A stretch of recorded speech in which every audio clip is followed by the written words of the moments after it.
اللهم صل على محمد وآل محمد اللهم صل على محمد وآل محمد اللهم صل على محمد وآل محمد وعجل فرجهم. أعوذ بالله من الشيطان الرجيم. بسم الله الرحمن الرحيم. وصلى الله على سيدنا محمد وأهل بيته الطيبين الطاهرين واللعن الدائم على أعدائهم أجمعين. ہماری گفتگو اصول کافی کے اس چیپٹر میں تھی کہ جس میں یہ بات ہوئی تھی کہ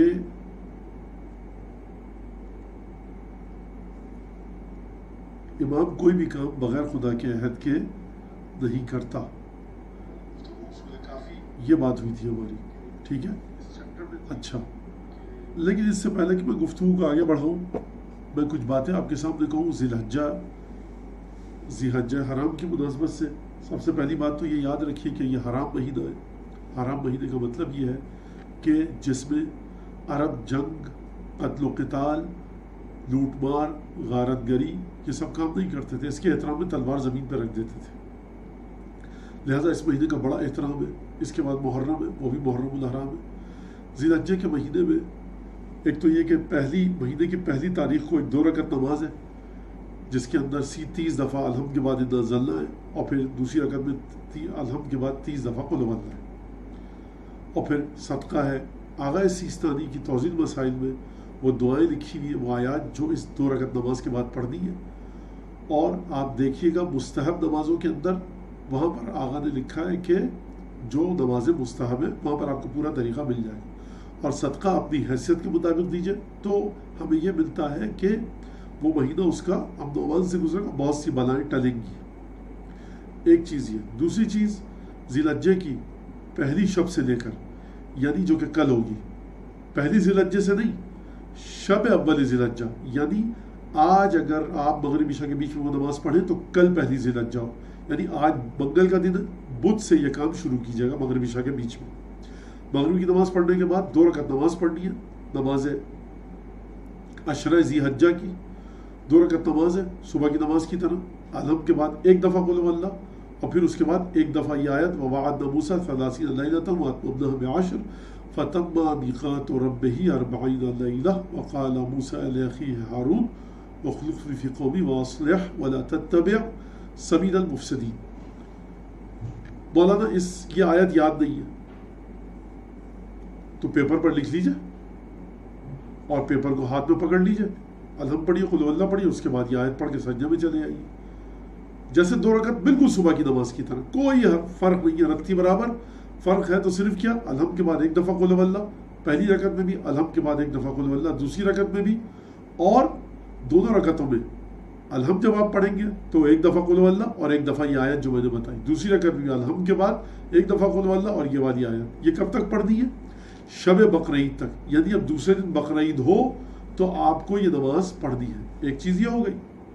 دوسری چیز کہ ایک تکبیر ہے، ایک دعا ہے جو مفاتیح الجنان میں شیخ عباس قمی نے نقل کی ہے کہ جو شخص چاہتا ہے کہ حاجیوں کے ثواب میں رہے وہ اس تکبیر کو، اس دعا کو پڑھے تو وہ مفاتیح میں.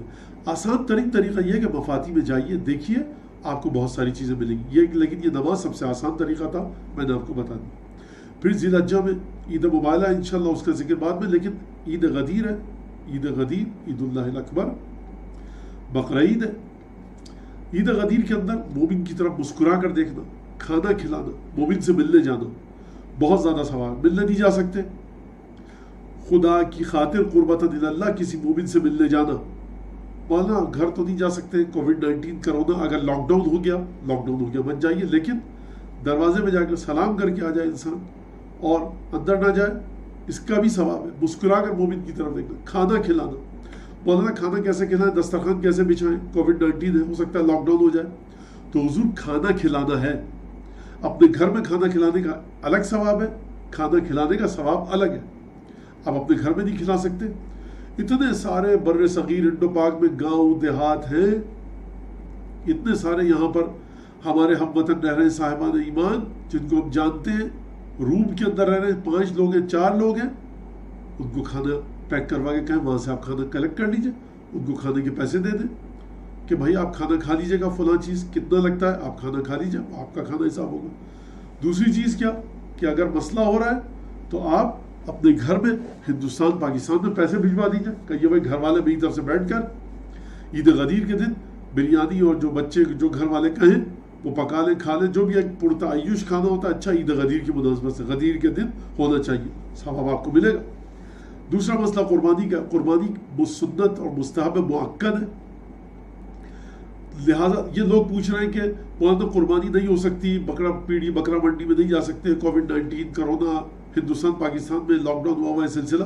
جہاں تک میری اطلاع ہے لاک ڈاؤن نہیں ہوا ہوا. بہرحال اگر کوئی اس جھمیلے اور اس بکھیڑے سے بچنا چاہتا ہے تو بہت آسان طریقہ ہے. ہم میں سے ہر شخص, کچھ لوگوں کو جانتا ہے, ہمارے اعتبار کے لوگ ہیں, ہر شخص ہم میں سے جانتا ہے کہ گاؤں دیہات میں رہتے ہیں, وہاں پر نہ لاک ڈاؤن ہے نہ کچھ ہے, لاک ڈاؤن ندارت.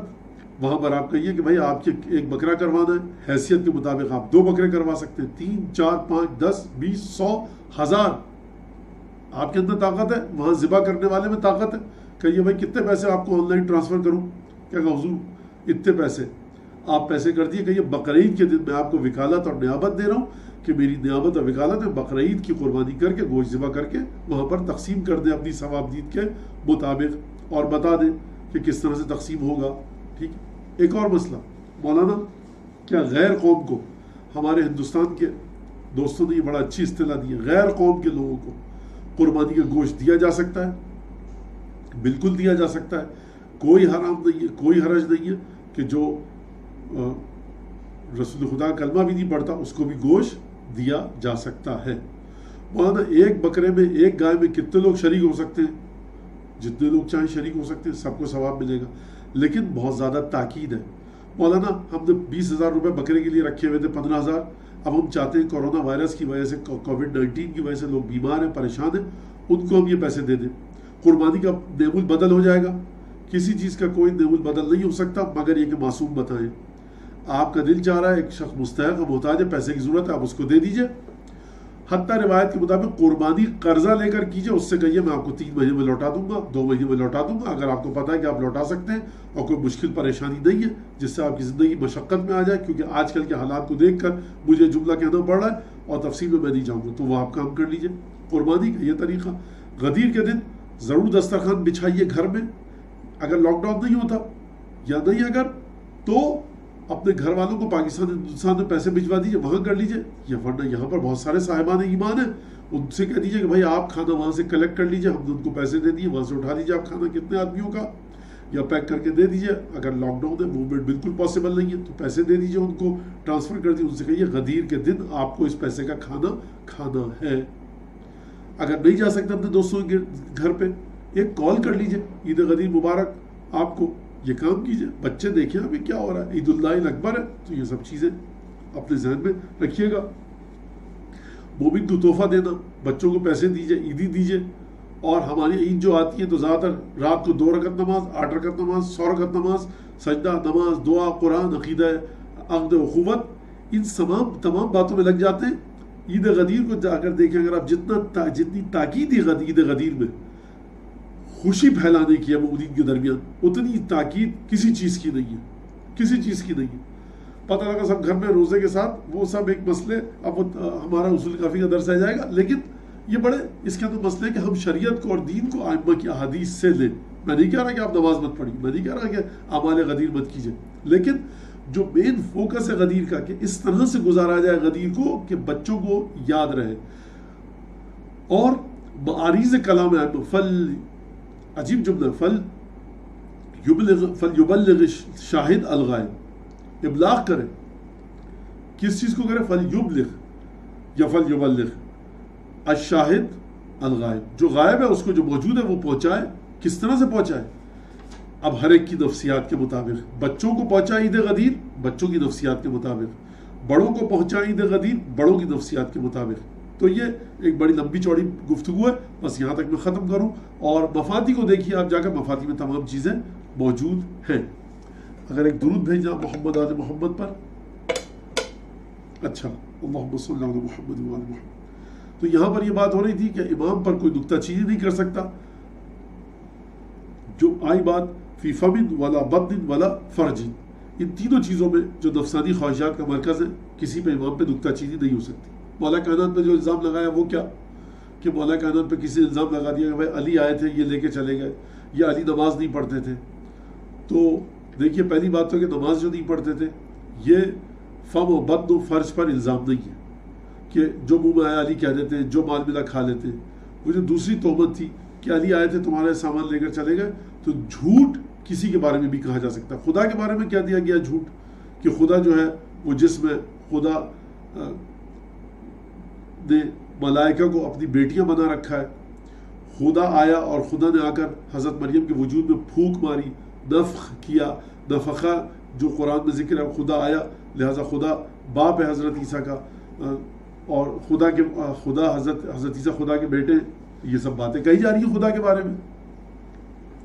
ہماری بات یہ ہے کہ یہ چیز آئمہ کے بارے میں ایک غلط اور بے بنیاد پروپیگنڈا تو ہو سکتا ہے، لیکن وہ چل نہیں سکتا، وہ جم نہیں سکتا، وہ ختم ہو جائے گا۔ جو کہ مولا کائنات کے بارے میں بات کی گئی، تاریخ میں اس کا اثر بھی نہیں ملتا کہیں۔ مطلب یہ ہے کہ مسلمانوں کے درمیان شخصیت اس طرح سے ہو جائے، اگر آپ مدینے میں جا کر کہیں تو ایک شخص بھی، تمام آئمہ ہمارے مدینے میں رہے سوائے حضرت حجت کے، تو وہاں پر حضرت حجت اور امام حسن عسکری کے، تو وہاں پر کوئی بھی شخص آئمہ کے بارے میں اس طرح کی نکتہ چینی نہیں کرے گا۔ سماج کے اندر اسٹیٹس آئمہ کا اتنا کلیئر ہے، اتنا خوبصورت ہے، اور کردار ایسا عالی ہے، اور جو الزام لگائے گا آئمہ پر وہ خود ذلیل و خوار ہوگا، ذلت و رسوائی اس کا مقدر ٹھہرے گی۔ اچھا، اب یہاں پر راوی کہتا ہے کہ میں نے امام رضا علیہ السلام سے پوچھا کہ سألته عن الدلالة على صاحب هذا الامر، اس امر کا مالک کون ہے؟ میں نے امام رضا سے پوچھا اس امر کا، کس کا امر امامت کا مالک کون ہے، اس کی دلالت کیا ہے، اشارہ کیا ہے، ثبوت کیا ہوتا ہے، یہ بتائیے آپ، ہم کیسے پہچانیں؟ امام نے فرمایا الدلالۃ علیہ الکبر والفضل والوصیہ، دیکھو سب سے بڑا بیٹا ہوگا، صاحب فضل ہوگا، اور وصیت اس کو کریں گے پچھلا امام وصیت اس کو کر کے جائے گا۔ یہ روایت پچھلی دفعہ گزر گئی کہ کس طرح سے وصیت۔ اب وصیت کی امام تفسیر فرمانے اذا قدم الرکب المدینہ فقالوا، جب مدینہ میں کوئی قافلہ آئے اور ایک امام جا چکا ہے، فرض کیجیے چھٹے امام دنیا سے جا چکے ہیں، ساتویں امام کی امامت کا زمانہ ہے، فرض کیجیے ساتویں امام دنیا سے جا چکے ہیں، آٹھویں امام کی امامت کا زمانہ ہے، فرض کیجیے آٹھویں امام جا چکے ہیں، نویں امام کی امامت کا زمانہ ہے۔ مدینہ میں قافلہ آیا اور وہ قافلہ اگر پوچھتا ہے الی من اوصى فلان، ہمارا جو امام دنیا سے چلا گیا اس نے کس سے وصیت کی؟ قیل فلان ابن فلان، فلاں کو وصیت، یعنی مدینہ، شہر مدینہ میں، رسول خدا کے شہر میں صلی اللہ علیہ وآلہ وسلم، اتنی زیادہ عمومیت کے ساتھ بات پھیل جائے کہ ہر شخص کہے کہ امام رضا اپنے بیٹے محمد تقی جواد سے وصیت کر کے گئے تھے، اس میں کوئی دو رائے نہ ہو۔ اس انداز سے امام ظاہری لحاظ سے وصیت کر کے جاتا ہے۔ پچھلے درس میں یہ بات گزری کہ باطنی وصیت تو کوئی روک ہی نہیں سکتا، کسی کے اختیار میں نہیں ہے، ظاہری وصیت لوگوں کے اختیار میں کہ بھائی امام کو وصیت نہ کرنے دیں، لہٰذا امام اس انداز سے ظاہری لحاظ سے کہ لوگ دیکھ پائیں، لوگ دیکھ سکیں، لوگوں کی نگاہوں کے سامنے امام وصیت کرتے ہیں پچھلے والا امام بعد والے امام سے کہ دیکھو تم کو وصیت کر کے جا رہا ہوں، جیسا کہ امام باقر علیہ السلام سے وصیت موجود ہے کہ آپ نے امام صادق علیہ السلام کو بلا کر وصیت کی، اور جس طرح سے رسول خدا کے بارے میں واقعہ موجود ہے کہ میرا عصا لاؤ، میرا ناقہ لاؤ، میرا فلاں گھوڑا لاؤ، میرا امامہ لاؤ، میرا وہ لاؤ، علی تم کو دیا میں نے، تم میرا غسل، تم مجھے غسل دو گے، کفن دو گے، قرضہ کون ادا کرے گا؟ یا رسول اللہ میں ادا کروں گا، میرے قرضے ادا کرنا، اور دیکھو مجھے تم غسل دینا، یہ سب کے سامنے رسول خدا وصیت فرما رہے ہیں، کتابوں میں ہے موجود، ظاہری وصیت، ظاہری احکام کی۔ باطنی احکام کی وصیت، وہ تو وصیت کی ضرورت ہی نہیں، خود بخود وہ چیزیں پہنچ جاتی ہیں۔ اور پھر امام نے فرمایا وَدُورُ مَعَ الصَّلَاحِ حَيْثُ مَدَارَ، اور دیکھو ہمیشہ رسول خدا کا جو اسلحہ ہے نا، زرہ، ڈھال، خود، بکتر، تلوار، نیزہ، ان اسلحوں کے ساتھ گھومو، اس اسلحے کے ساتھ رسول خدا کے متصل رہو، دورو یعنی گھومتے رہو، الصلاحہ کس کے ساتھ؟ اسلحہ کے ساتھ، یعنی رسول خدا کے اسلحے کو تلاش کرتے رہو کس کے پاس ہے، حیث و مدار، جہاں رسول خدا کا اسلحہ جس امام کے پاس ہے وہی تمہارا امام ہے۔ ایک تو یہ بات۔ فَأَمَّا الْمَسَائِلِ، اب رہی سوال جواب کی بات، فَلَيْسَ فِيهَا حُجَّةٌ، اس میں کوئی حجت نہیں ہے اور دلیل۔ دیکھیے پچھلے درس میں میں نے بتایا، دیکھیے کتنی خوبصورت بات امام بیان فرما رہے ہیں، کیونکہ ہو سکتا ہے کوئی آج اس چیپٹر کے اندر جو ہمارے پاس یہ 5ویں روایت ہے، کوئی آج جس کا کسی کا پہلا درس ہو، امام فرما رہے ہیں امل مسائل فلیس فیہا حجۃ، اگر تم کہہ رہے ہو کہ سوال کریں اور سوال کے جواب مل جائے، اس میں کوئی حجت نہیں ہے، کوئی امام کے وجود کی نشانی نہیں ہے۔ مولا یہ کیا آپ کے، اب یہ محض یہاں سے میں تشریح پیش کر رہا ہوں۔ راوی کا مولا یا رسول اللہ یہ بات آپ نے کیا فرمائی؟ آپ کے دادا تو فرما رہے سلونی سلونی، پوچھو مجھ سے جو کچھ پوچھنا ہے، میں آسمان کے راستوں سے زیادہ واقف ہوں زمین کے راستوں سے، تو اگر مسائل کا جواب دینے میں حجت نہ ہوتی تو پھر رسول مولا کائنات کیوں بیان فرما رہے ہیں؟ یہ ایک سوال ہے، خوب توجہ کیجیے گا۔ دیکھیے مولا کائنات جو سوال پوچھنے کی بات کر رہے ہیں وہ کوفے کے ممبر پہ بیٹھ کے بات کر رہے ہیں، کوفے کے ممبر پہ بیٹھ چکے، مولا تشریف فرما ہو چکے ہیں، مزین ہو چکا ہے ممبر کوفہ، وجود مبارک و محمود و منور امیر المومنین علیہ السلام سے۔ ممبر کوفہ کے سامنے جو لوگ بیٹھے ہیں، سامعین، آڈینس، سننے والے، وہ دو طرح کے ہیں اگر بنیادی طور پہ دیکھا جائے، بلکہ تین طرح کے ہیں۔ کچھ لوگ ہیں جو مولا کو منصوص من اللہ مانتے ہیں، جیسا ہم اور آپ مولا کائنات کو مانتے ہیں۔ کچھ لوگ ہیں جو کہتے ہیں رسول کا داماد ہے، چچا بھائی، اچھا آدمی ہے، برا آدمی نہیں ہے، کوئی چوری چکاری نہیں کرتا اور متقی آدمی ہے، غیبت نہیں کرتا، تہمت نہیں لگاتا، یہ نہیں کرتا، وہ نہیں کرتا، اچھا آدمی، عادل ہے، علی بن ابی طالب۔ یعنی مولا کائنات کو ایک مولانا کے طور پہ مانتے ہیں، لیکن مانتے ہیں کہ ہاں علم ہے، جو کہے گا صحیح کہے گا۔ ایک اور گروہ وہ ہے کہ جو کسی کی نفرت کی خاطر یہاں پر آ کر بیٹھا ہوا ہے۔ لہٰذا مولا کائنات، خوب توجہ کیجیے گا، اپنی امامت کو ثابت نہیں کر رہا ہے کہ جو تم مجھ سے پوچھو گے میں جواب دوں گا، بلکہ کہہ رہے ہیں کہ جو تمہارا جہل ہے میں اس کو دور کروں گا۔ اور یہاں سے کیونکہ تم مجھے مان چکے ہو، بعض دفعہ ہوتا یہ تھا کہ لوگوں کے پاس سوالات کے جواب ہوتے تھے اور وہ آ کر مولا سے سوالات کرتے تھے، اور یہ واقعہ موجود ہے، کسی نے بھی امام سے ڈھنگ کا سوال نہیں کیا، مگر ایک دفعہ جناب جبرائیل نے آ کر سوال کیا، ایک دفعہ اژدہے نے آ کر سوال کیا، ایک دفعہ جناب خضر نے آ کر سوال کیا۔ یہ تین واقعات ہم کو ملتے ہیں مولا کائنات کے، جہاں پہ مولا کائنات نے جواب دیا، اور تینوں یہ وہ لوگ تھے کہ جن کا مولا کائنات کے سامنے بیٹھے ہوئے انسانوں سے کوئی تعلق نہیں ہے۔ جبرائیل کہہ رہے ہیں کہ میں کہاں، جبرائیل کہاں ہے اس وقت بتائیے؟ تو مولا نے دائیں بائیں آسمان اوپر نیچے دیکھا، جو روایت ہے، کہا کہ تو جبرائیل ہے۔ وہ شخص غائب ہو گیا، لوگوں نے دیکھا۔ تو یہاں پر یہ بات نہیں ہو رہی تھی کہ مولانا اے پلس بی کا ہول اسکوائر کھولیے ذرا، A square plus 2ab plus B square, تاکہ ہم چیک کریں، بلکہ یہ خود جبرائیل یہاں پر آئے مولا کائنات کی امامت کے بارے میں، جن لوگوں کے دلوں میں شک ہے اس کو دور کرنے کے لیے آئے ہیں، گویا کہ لگتا یہ ہے۔ اگر یہ جبرائیل نہیں تھا تو غائب کیسے ہو گیا؟ جو روایت میں ہمیں ملتا ہے۔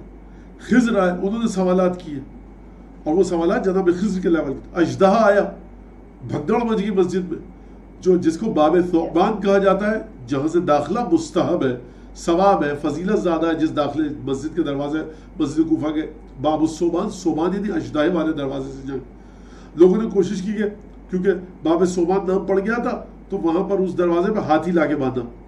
ابھی آخر تک کچھ عرصہ پہلے تک اس کو باب الفیل کہا جاتا تھا۔ کیوں فیل ہاتھی لا کر باندھا؟ تاکہ وہ فضیلت جو مولا کائنات کی وہ ختم ہو جائے۔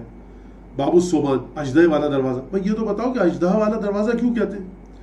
بھائی ہمیں نہیں پتا، فلاں فلاں سے یہ پوچھیے، ان سے پوچھیے، ان سے اچھا آپ کو پتا؟ جی اصل میں علی بیٹھے تھے تو اژدہا آیا، اس نے سوالات کیے، جن تھا اژدہے کی صورت میں آیا تھا۔ اچھا جن بھی آ کر علی سے سوال کرتے تھے، فرشتے آ کر علی سے سوال کرتے تھے، انبیاء آ کر علی سے سوال کرتے تھے۔ عالم وجود تین چیزوں پر ہے، یا اجنہ ہے، یا انبیاء ہیں، یا ملائکہ۔ انسان ہم اور آپ جیسے تو کسی شمار و قطار میں نہیں ہے۔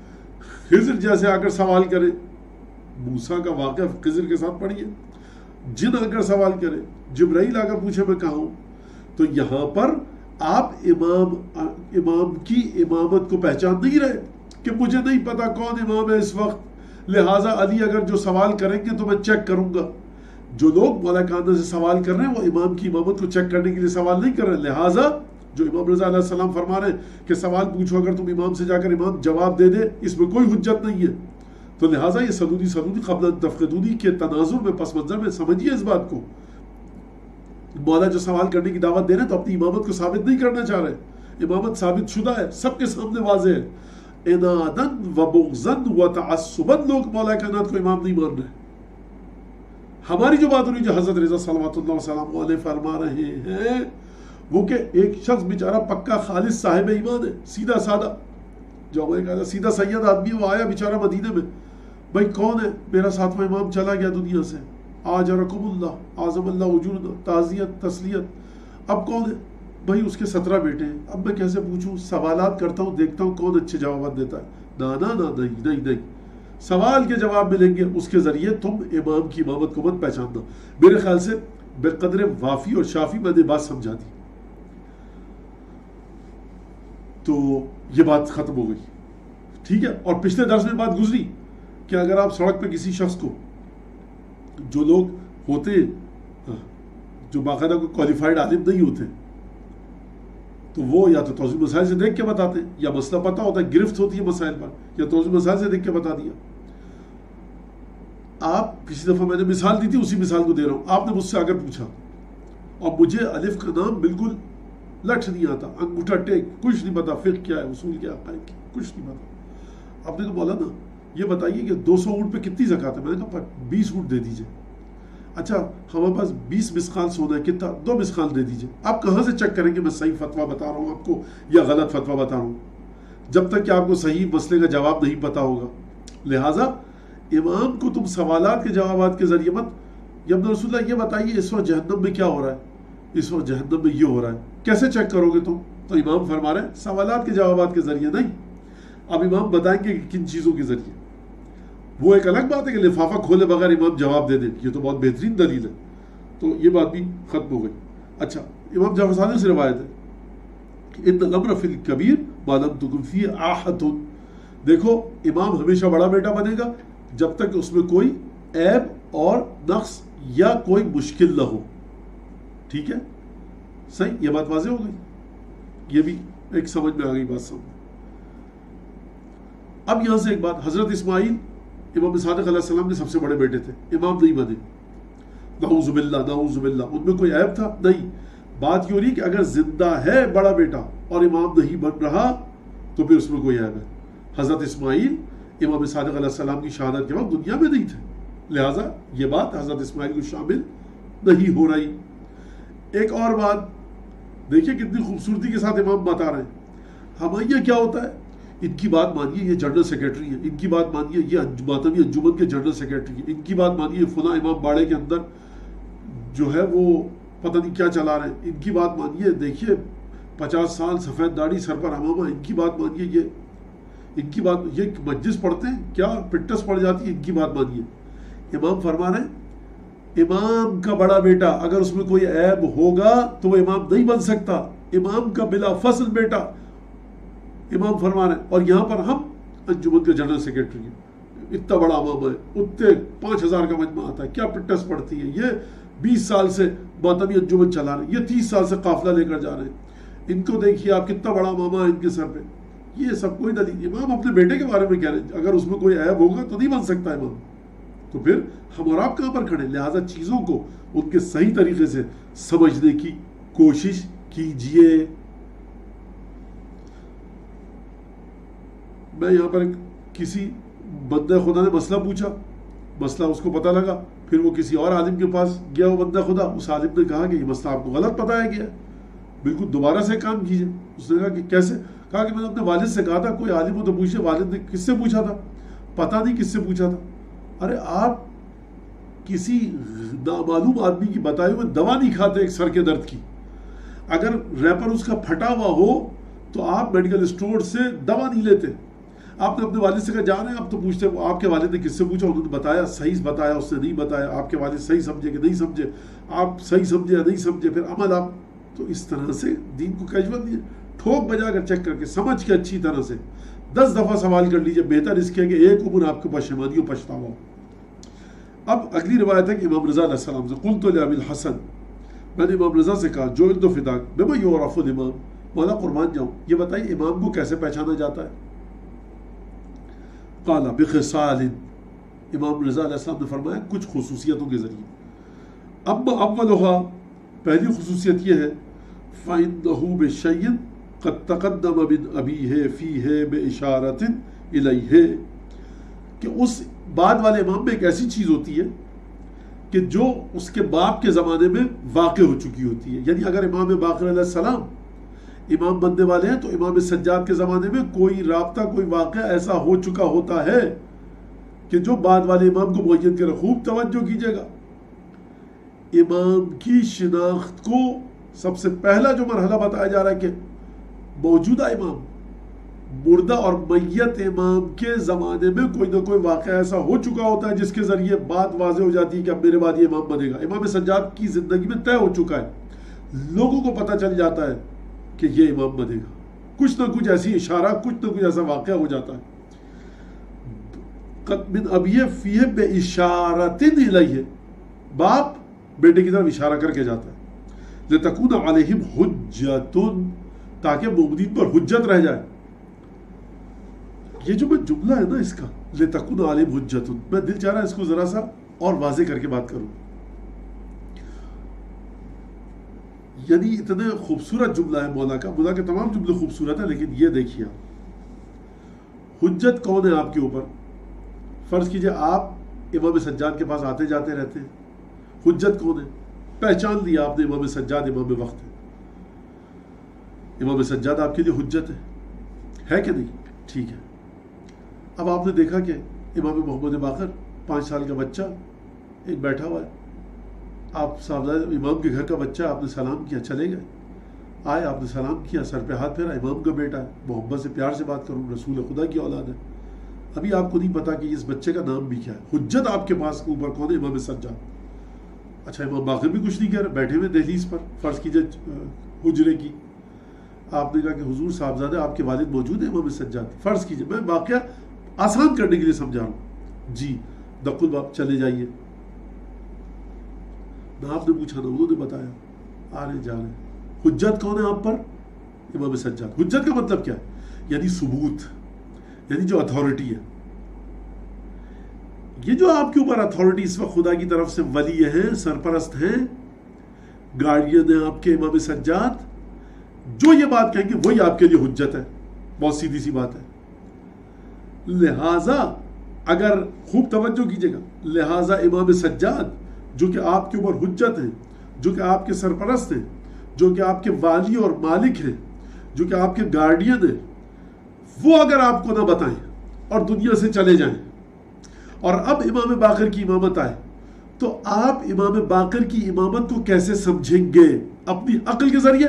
وہ حجت نہیں ہے. امام باقر کے ذریعے آپ کو تو خود اسی امام کی امامت کے بارے میں شک ہے. امام باقر کے ذریعے یعنی مشکوک چیز کے ذریعے آپ یقین تک پہنچیں گے. امام باقر کے بارے میں آپ کو شک ہے کہ یہ امام ہے کہ نہیں ہے. اپنی عقل کے ذریعے آپ کی عقل کو اختیار نہیں ہے کہ امام کو معین کریں. لہٰذا جس طرح سے رسول خدا نے معین کیا، لہٰذا جس طرح جناب امیر نے معین کیا، اسی طرح سے امام گزشتہ امام کی زندگی میں اشارہ آ جاتا ہے، کیونکہ حجت وہ ہے. امام سجاد حجت ہیں. آپ کو حجت کے ذریعے حجت تک لے جایا جا رہا ہے. لا حجت جو حجت نہیں ہے اس کے ذریعے حجت تک آپ نہیں جا سکتے. مولانا یہ کیا بات کر دی آپ نے؟ اگر ہم امام باقر سے کہیں کہ اس مردے کو زندہ کر دیں تو امام باقر اگر زندہ کر دیں تو ہو جائے گا؟ بالکل ہو جائے گا. اگر امام باقر بتا دیں کہ تم جب ایک رات کو آ رہے تھے دریا کے پاس، اکیلے تھے، تا حد نگاہ کوئی نہیں تھا، دیکھو تم نے صبح کی نماز کے وقت یہ حرکت کی تھی، تو یہ تو ہو جائے گا. جی بالکل، یہ تو آدمی ہل جائے گا، کیسے غیب کی باتیں بتا رہا ہے یہ شخص. لیکن سوال میرا یہ، اگر امام باقر نے کہا نہیں بتا رہا، میں نہیں بتا رہا، حکم خدا ہے میں نہیں بتاؤں، پھر ہم کیا کر لیں گے؟ تو ضروری نہیں کہ امام ہمیشہ اپنے امامت کے معجزات کے ذریعے، اپنے امامت کے کرشموں کے ذریعے، اپنی امامت کے جلووں اور تجلیات کے ذریعے آپ کو اپنی امامت کی طرف بلائے. ضروری نہیں ہے. ائمہ نے کبھی آیت پڑھی ہے، کبھی حدیث بتائی ہے، کبھی اپنے والد کی طرف اشارہ کیا، تو اس کو سمجھ لیجیے آپ. اگرچہ غیب کی خبر بتانا امامت کے دلائل میں سے ہے، اگرچہ، لیکن امام غیب کی خبر نہیں بتا رہا. فرض کیجیے کیا کر لیں گے آپ؟ تو پہلی سب سے معیار امام بتا رہے ہیں. ٹھیک ہے. اچھا، وَيَسْأَلْ فَيُجِيبُ، امام سے جو سوال کرو گے وہ تمہیں جواب دے گا. مولانا یہ تو آپ کی بات پچھلی روایت سے ٹکرا رہی ہے. اوپر آپ نے کہا کہ مسائل اگر اس سے پوچھو وہ جواب دے دے تو دلیل نہیں ہے. اب یہاں پر امام رضا فرما رہے ہیں کہ جب امام سے تم پوچھو گے تو وہ جواب دے گا. دیکھیے اس کا مطلب یہ ہے کہ جو پوچھو گے جواب دے گا، غلط یا صحیح یہ بات کی بات ہے. یعنی امام کہیں پر زبان لڑکھڑائے گی نہیں، زبان پر اعیت المطالب یعنی اس کو گوگل کر دے، اس کو بیچارہ کر دے، ہکلانے لگے، نہیں پتا، بڑا مشکل مسئلہ پوچھ دیا، یہ بتائیے اپنے رسول اللہ کہ ایک شخص مر گیا، مرنے سے پہلے اس نے وصیت کی لیکن شک ہے ہمیں کہ کیسے مرا، اتنے بچے ہیں، اتنے بیٹے ہیں، ایک پہلی بیوی سے. امام کے بھائی بات سنو، پہلے کہ پیپر کاپی تو لاؤ. نہیں، فٹافٹ جواب آئے گا، بغیر فاصلے کے، بے اختیار جواب آئے گا. چیک کرنا اب تمہارا کام ہے کہ صحیح جواب دے رہا ہے یا غلط، یہ ایک دوسرا مرحلہ ہے. لیکن کہیں پر بھی امام سوال کا جواب دینے میں لڑکھڑائے گا نہیں، کب کبائے گا نہیں، تھر تھرائے گا نہیں. کہ اپنے رسول اللہ یہ بتائیے پھیپڑے کیسے کام کرتے ہیں، پھیپڑے کیسے کام کرتے ہیں ہمیں کیا پتا، اچھا کل آنا، ہمیں ہم کسی کو بلائیں گے، حکیم کو پھر پوچھیں گے. نہیں، یہ سب نہیں. یہ اپنے رسول اللہ یہ بتائیے کہ مثال کے طور پر الجزائر سے آگے اندلس اور جو یورپ کی سرزمین ہے، روم کی جو حکومت ہے جہاں پر رومن امپائر، تو وہ لوگ کیا کرتے ہیں وہاں، ان کے بارے میں کچھ بتائیے. بھائی ہم تو وہاں گئے نہیں، ہمیں کیا پتا. یہ سب نہیں ہے سلسلہ. جواب امام دے گا آپ کو، کہیں پر زبان اس کی نہیں لڑکھڑائے گی، اس کا علم کہیں ختم نہیں ہوتا. اب آپ چیک کرنے کی طاقت ہے یا نہیں، یہ آپ کا اور میرا مسئلہ ہے، یہ ہماری اور آپ کی مشکل ہے. یسأل فیجیب، امام سے جو پوچھو امام جواب دیتا ہے. وَإِن سَكَتَ عَنْهُ ابْتَدَأَ، اور اگر کوئی چپ ہو جائے، امام کی بارگاہ میں بیٹھ کے چپ بیٹھا ہے، تو امام خود گفتگو کی ابتدا کرتے ہیں اور اسے بتاتے ہیں کہ تو نے صبح کو فرض کیجئے کیا کھایا، تیرے گھر میں کیا واقعہ، تو کہاں پلا بڑا. اگر فرض کیجئے کوئی شخص آئے آسام کی پہاڑیوں سے اٹھ کے، کوئی شخص آئے ہمالیہ کی پہاڑیوں، نیپال کے کسی گاؤں سے آئے نیپالی شخص، اور وہ آ کر مجھے بتائے کہ جب ایک دن آپ اسکول گئے تھے تو آپ کی اسکول بس میں جب آپ جاتے تھے مولانا تو یہ واقعہ ہوا تھا، ایکسیڈنٹ پیش آ گیا تھا، اس گھر پہ آپ کے ڈرائیور نے بس مار دی تھی اور وہاں پر یہ واقعہ ہوا تھا. تو یہ میں ہل جاؤں گا یقیناً، کیونکہ وہاں پر یہ واقعہ ایسا ہے کہ اسکول بس میں فرض کیجئے کہ بچے سب 5 تھے، کوئی کہاں کوئی کہاں کوئی کہاں. یہ شخص نیپالی ہے، اس کو کوئی زبان نہیں آتی، امکان نہیں ہے کہ میرے جو دوست میرے ساتھ بیٹھے ہوئے تھے بس میں انہوں نے بتایا ہو مثلا. تو یہ وَيُخْبِرْ بِمَا فِي غَدٍ، کل کیا ہونے والا ہے امام بتا دے گا. وَيَكَلِّمُ النَّاسَ بِكُلِّ لِسَانٍ، لوگوں کے ساتھ ہر زبان میں گفتگو کر سکتا ہے. یعنی اگر کوئی گواٹیمالا سے آئے، وینزویلا سے آئے، وہاں کے کسی گاؤں کی ڈائلیکٹ بولتا ہوا ہے، بولی بولتا ہوا ہے، اگر ہندوستان سے آئے کوئی وہاں کے پوربی بولتا ہوا ہے، اگر پاکستان سے آئے کوئی سندھی بلوچی پشتو گجراتی بولتا ہوا ہے، سرائکی بولتا ہوا ہے، امام اس کا اسی زبان میں گفتگو کریں گے.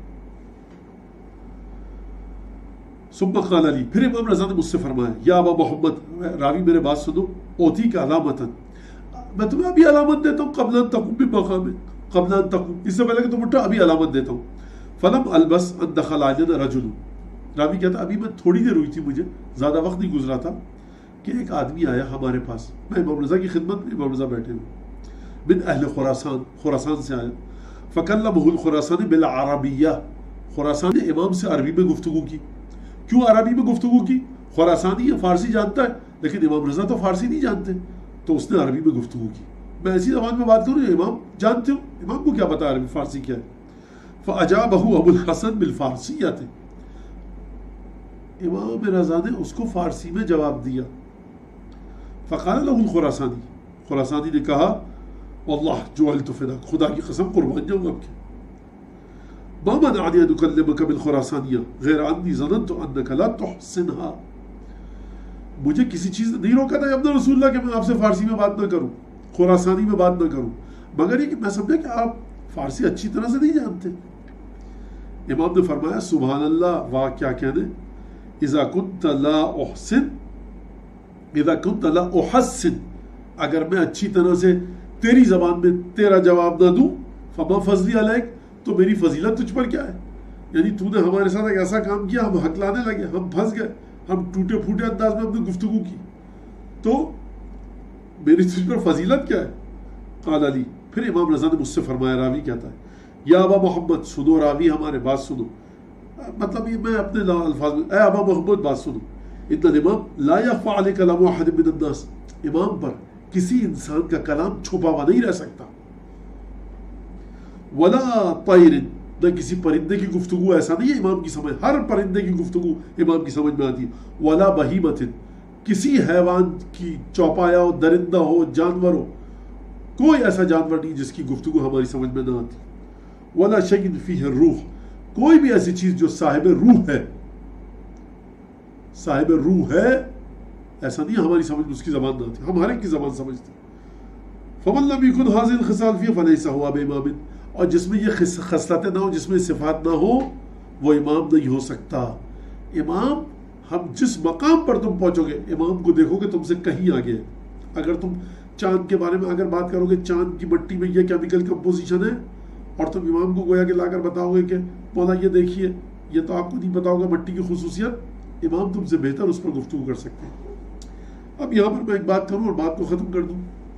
مولانا دیکھیے، یہ تو ہنسی اڑانے والی بات ہے، مذاق اڑے گا، کسی کو پتہ لگ جائے گا کہ امام ان کا یہ ہے، کیا بیوقوفی کی باتیں بتا رہے ہیں سب مولانا یہاں پہ. یہ سب باتیں نہیں ہیں. تو دیکھیے، ہم اپنا عقیدہ بتا رہے ہیں. اگر آپ ہم سے کہیں کہ آپ کے پاس دلیل ہے اس بات کی کہ اس وقت کا امام یہ سب علم جانتا ہے، ہم کہیں گے نہیں. ہمارے پاس آپ کے لیے ثابت کرنے کی دلیل نہیں. بہت ہی پورا ببانگ دوہل، پوری جرت کے ساتھ، بغیر کسی خوف و ڈر کے، پوری کریج کے ساتھ بات کر رہا ہوں میں. ہاں، ہمارا امام ہوتا ہم کہتے بغیر کسی چو چرا کے، ہم کہتے جاؤ ہمارے امام کے پاس بیٹھو، جا کر بات کرو. ابھی تو ہمارا امام آپ کے سامنے نہیں ہے.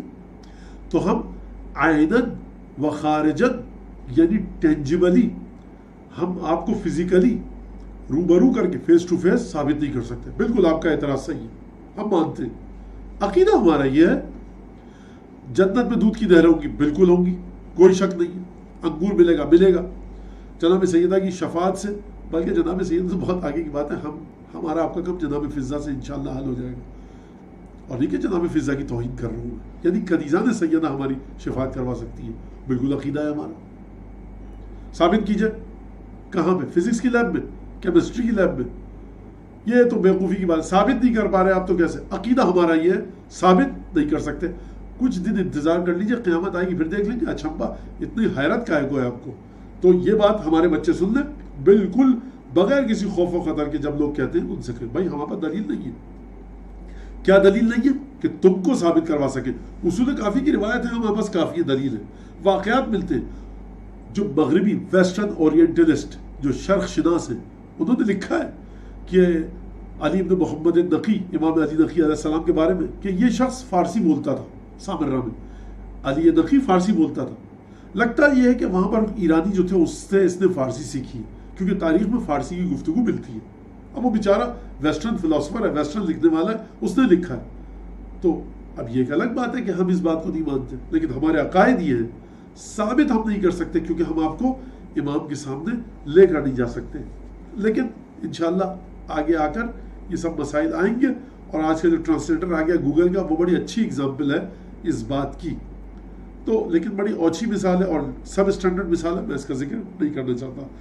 ہمارا ہماری جو اگلا چیپٹر ہے وہ انشاءاللہ اگلے ہفتے، خدا نے اگر بشرط حیات و بشرط توفیق. وآخر دعوانا الحمد للہ رب العالمین. اللہم صلی وسلم علی امامک و ولیک ابی جعفر محمد بن علی التقی الجواد. السلام علیک یا ابا جعفر یا محمد بن علی التقی الجواد یا ابن رسول اللہ صلی اللہ علیہ اجرک اللہ یا بقیت اللہ. شام شہادت حضرت امام محمد تقی جواد ہے. تعزیت پیش کرتے ہیں حضرت حجت کی بارگاہ میں ٹوٹے پھوٹے الفاظ میں کہ مولا تعزیت کو قبول فرمائیے. ہم آپ کے غم میں آپ کے شریک ہیں. ہم آپ کے غم کا اندازہ نہیں کر سکتے، لیکن آپ کے غم میں شریک ہیں. ہمارا دل بھی دکھی ہے آپ کے جد بزرگوار حضرت امام جواد علیہ السلام کی شہادت کے سلسلے میں. مولا اپنے حقیر ترین چاہنے والوں کی، مقصر ترین اور قاصر ترین چاہنے والوں کی تعزیت کو قبول فرمائیے.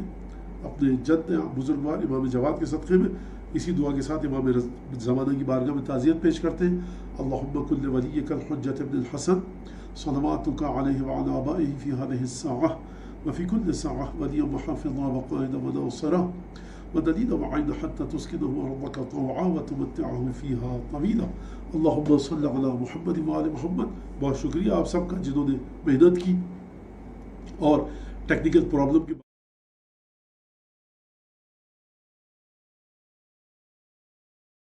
ٹیلی کاسٹ ہونے کے لائیو جانے کے قابل ہوا. دوستوں کی زحمت کا بہت شکریہ. اور ٹیکنیکل پرابلم آ گیا تھا لیکن انہوں نے جس طرح سے خوبصورت طریقے سے بر وقت اس کو حل کیا, میں ان کا شکریہ ادا کرتا ہوں. بہت شکریہ ہمارے دوستوں کا جو کہ اس سب چیزوں پر بیٹھتے ہیں اور یہ سارا سلسلہ جو مشینری ہے اس کے اوپر اس کو سنبھالتے ہیں. درود پڑھیں محمد علی محمد اللہم صلی علی محمد و علی محمد.